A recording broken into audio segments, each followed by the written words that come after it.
You have betrayed the express command of your king through your arrogance and stupidity. You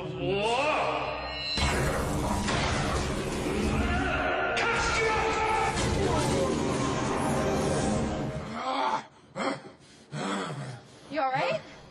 That is from Thor, a new movie that hits theaters this weekend. A superhero movie of a different kind. The main character based on the Norse god of thunder, but it comes mainly from the Marvel comic book of the same name that has been published since the 1960s. Showham DJ and pop culture columnist Jason Rockman is back here in the studio with us. So you saw the movie last night. Saw it last night. And you're in sort of a state of nirvana or Valhalla, as the case may be, because you really liked it. Well, I've realized now that every time, I'm a huge fan, so when I go to these movies, I need a day to digest. So after digesting, it's very, very good. Now, this movie, important to say, it's not some sort of, you know, a low-budget movie. I mean, they're big actors in this movie. Huge Anthony Hopkins and, you know, Natalie Portman, Oscar winners both. Kenneth Branagh is the director. Yeah, I mean, the cast is amazing. The production's amazing. Kenneth Branagh, I mean, that just adds a certain air of importance to the film, and it really transcends. It really, what I love about Marvel Studios is they're taking these films extremely seriously.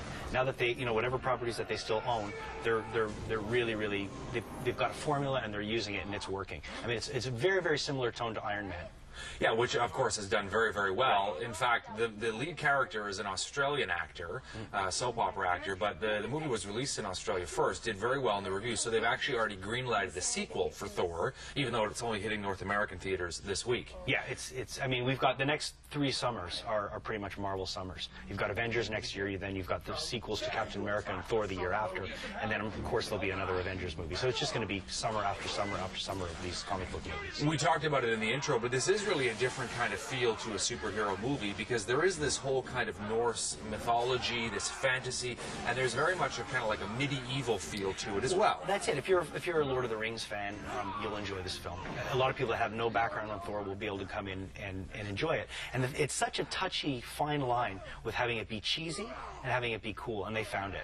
They found it right down the middle where there's some cheesy elements to it, but it works. I mean, because Thor, you know, the idea of it, they cross across this rainbow bridge. I mean, there's a rainbow bridge in the film, but they do it in such a way that it's not as cheesy as Jack Kirby used to draw it with the, you know, the actual rainbow that they're walking. Right, and we've talked about the fact that nowadays with the special effects, they can make a lot of this stuff believable. Oh yeah. I mean, the technology's caught up, so now that they can use it. But what I like about this movie, it's not laden with special effects where it's just too much. It's not too much CGI at all. It actually works in the film with what, you know, the CGI they use works in context with the film, and it doesn't just stand out. It's like, oh, it's just a CGI film. Right. And Kenneth Branagh, of course, who has a long experience and history with Shakespeare, also tried to weave in this sort of Shakespearean feel to it as well. And you feel it. That's why it's really a movie for everyone. It has something for everyone, and the girls love the film. Of course, the girls love it. And Natalie Portman, who's a huge... Okay, before we go, you brought something, because you brought this for your son, Nathan. Oops. There goes the helmet.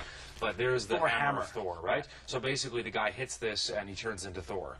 He hits and this, he summons lightning, he can level mountains. And knocks people into next week. Right. Okay, we have more on this movie coming up on Sunday, Mosaic at the Movies. He actually talked to a number of the cast members. That's going to be Sunday at 6 o'clock, so definitely tune in to get more on Thor. And now here's Brian Wild with the Sports Report.